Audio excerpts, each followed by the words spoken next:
Ada sebuah hotel misterius di kota Luyu. Kamar 1408 tidak boleh dibuka. Kamar ini dibuka dari tahun 1912 sejak hotel didirikan. Total ada 56 orang yang meninggal, bunuh diri dengan melompat, atau menggantung diri. Tidak ada yang tahu apa yang terjadi di kamar 1408. Untuk mencegah banyak tragedi, hotel memutuskan untuk menutup kamar ini. Tetapi ada seorang penulis yang menulis cerita hantu. Dia telah mengunjungi rumah-rumah berhantu di seluruh negeri, tapi tidak pernah melihat hantu. Dia tidak percaya dengan hantu. Mendengar kamar hotel ini, dia segera ke hotel itu, dan check-in di meja resepsionis. Tetapi diam-diam dia telah menelpon manajer hotel. Pria itu tersenyum, dan berkata bahwa kami akan meningkatkan Anda ke suite presidensial. Penulis mengatakan bahwa saya ingin kamar 1408, manajer memintanya datang ke kantor untuk mengobrol, dan merubah senyumnya. Saya dengan sungguh-sungguh meminta agar Anda tidak tinggal di kamar itu. Penulis tidak berkompromi. Manajer mengeluarkan buku catatan tebal. Anda dapat melihatnya. Korban pertama, meninggal pada tahun 1912 setelah pembukaan hotel. Dengan memotong tenggorokannya, penulis terus membalik setiap halaman. Ini adalah tragedi yang berbeda. Manajer mengatakan bahwa tidak ada yang melewati itu selama 1 jam. Dia lebih tertarik, mengatakan bahwa dia harus tinggal. Jika tidak saya akan menuntut Anda. Manajer hotel. Manajer akhirnya setuju. Manajer mengantarnya ke atas. Penulis bertanya apakah kamar kotor. Manajer menjawab kami akan membersihkannya setiap bulan. 3 orang secara bergilir, tidak boleh lebih dari 10 menit. Pintu harus dibuka. Tapi mesti begitu. Selama beberapa tahun seorang pekerja wanita menunggu di kamar mandi. Dia menunggu sampai orang keluar. Matanya hilang. Sampai di lantai 14. Manajer memperingatkan penulis untuk tidak masuk kamar itu. Sayangnya dia masih menolak. Time sama dengan 0.4s, lebih besar dari dia ditinggalkan sendirian. Dia mulai berjalan menuju 1408. Dan membuka buku catatan sambil melihat gambar-gambar di masa lalu. Gambar-gambar itu lebih menakutkan dan berdarah. Dia terpesona oleh buku itu. Tiba-tiba, dia menyadari bahwa dia sebenarnya telah kembali ke pintu masuk lift. Tetapi ada kekuatan dalam kegelapan. Dia menutup buku, dan fokus berjalan ke kamar 1408. Sebelum masuk, dia melihat seorang ibu di kamar sebelah dengan bayi. Kelihatannya dia tidak aman. Akhirnya dia tiba di kamar 1408. Memasukkan kunci, memutar kunci, membuka pintu, menyalakan lampu. Semuanya normal di dalam ruangan. Pria itu mencibir, menutup pintu dan melihat-lihat isi kamar. Mulai dari TV, tisu juga normal, kulkas juga normal. Hanya radio yang tidak biasa. Di atas karpet ada noda aneh dan gambar lukisan juga sedikit tidak biasa. Lalu dia membuka jendela, melihat keluar. Di luar tampak normal. Tiba-tiba, radio berdering dengan sendirinya. Membuatnya kaget. Pria itu membalikkan kepalanya dan melihat. Sialnya, tempat tidurnya ada kotoran. Ia merasa ada seseorang di kamar itu. Jadi dia harus waspada. Tidak ada seorang pun di mana-mana. Dan saat ini dia menemukan bahwa tisu toilet di kamar mandi benar-benar menghadap ke mahkota. Dan udara semakin panas dan panas. Dan menemukan bahwa AC rusak. Jadi dia menelpon resepsionis untuk meminta mereka memanggil pekerja pemeliharaan untuk datang. Mereka setuju. Pada saat ini, pria itu penasaran dan mematikan lampu, memegang sinar ultraviolet. Seluruh ruangan benar-benar penuh dengan noda darah. Nyalakan lampu. Dia menemukan ada yang aneh dengan lukisan. Dia menurunkan lukisan itu. Tiba-tiba ada yang mengetuk pintu. Ternyata adalah pegawai pemeliharaan. Dia membuka pintu, tapi petugas itu enggan masuk ke dalam.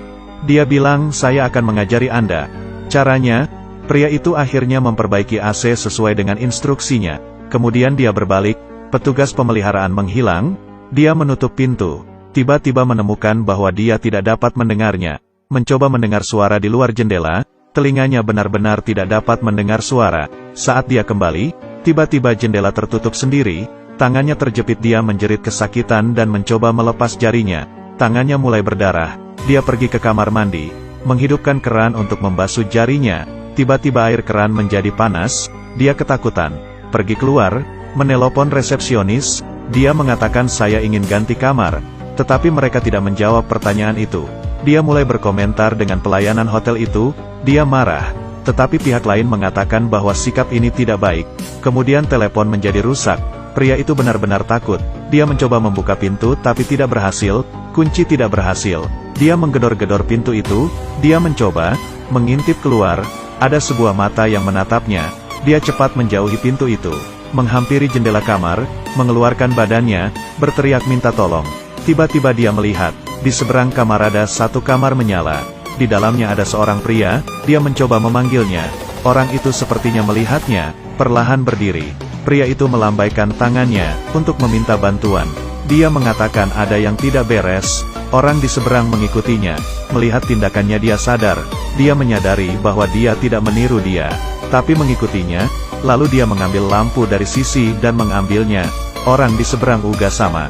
Orang lain itu ternyata dirinya sendiri, dan yang lebih menakutkan, ada orang lain di belakang orang itu, memukul kepalanya, bahwa orang yang sama muncul juga di tempatnya. Es lebih besar dari tetapi, dia hanya menderita sedikit dan dengan cepat. Pria itu membawa lampu tempat tidur, melemparnya ke bawah, tetapi lampu menghilang di udara. Dia sangat khawatir. Dia berusaha mati-matian untuk mengatakan pada dirinya sendiri semua adalah halusinasi. Lebih banyak halusinasi muncul. Hantu yang meninggal di hotel ini muncul, memanjat keluar jendela dan melompat. Satu orang dua orang, tampak untuk mengingatkannya apa yang harus dilakukan. Pria itu tidak mau berkompromi. Dia memeriksa denah hotel, menemukan bahwa ada jendela di kamar 11.408. Dia bisa mencoba cara ini. Baru 9 langkah. Dia bisa mencobanya lewat jendela 1408. Menurunkan kaki, dengan hati-hati merayap keluar jendela, dan mengatakan pada diri saya sendiri bahwa itu hanya 18 langkah. Dia tidak berani melihat ke bawah. Dia hanya bisa bergerak di atap yang sempit, dan menempel di dinding. 1 langkah, 2 langkah, 3 langkah. Angin di lantai 14 sangat kuat. Di langkah ke-9, dia tidak bisa menyentuh jendela. Tiba-tiba dia melihat tidak ada jendela di depannya. Hanya ada dinding yang tak berujung. Dia akhirnya kembali. Tidak mudah kembali ke kamar 1408. Jendela tertutup sendiri. Dia bangkit, dan memeriksa kembali denah kamar. Semua telah berubah. Hanya ada satu kamar 1408. Dia kembali mengintip. Di luar hanya ada tembok. Jendela berubah menjadi tembok. 1408 sudah jadi ruang rahasia. Suhu AC turun. Untungnya, sinyal bisa connect ke Wi-Fi. Dia buru-buru login, dan menghubungi mantan istrinya. Setelah video itu, air mulai menyembur ruangan, merusak listrik, komputer menjadi rusak. Harapan terakhir hilang. Tidak bisa menelpon. Tidak ada yang berfungsi. Kemudian dia mengambil buku di meja. Dia tidak pernah religius. Mengambil Alkitab. Dibukanya, tetapi dalamnya kosong. Tidak ada yang bisa dibaca. Sekarang adalah musibah. Sudah terlambat untuk menyesal.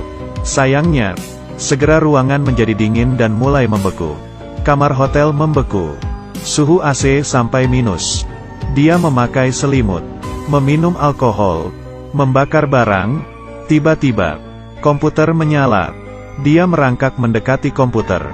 Videonya masih hidup. Dia bertanya apa sudah telepon polisi. Dia bilang sudah. Polisi sudah di kamar 1408. Tapi kamarnya kosong. Pria itu bingung. Dia ada di kamar 1408. Dia tahu kamar ini penuh kejahatan. Dia bilang dia ingin mati. Perempuan itu berencana mendatangi hotel dan menyelamatkannya. Pria itu berkata jangan datang. Siapa yang tahu? Layar itu tiba-tiba muncul.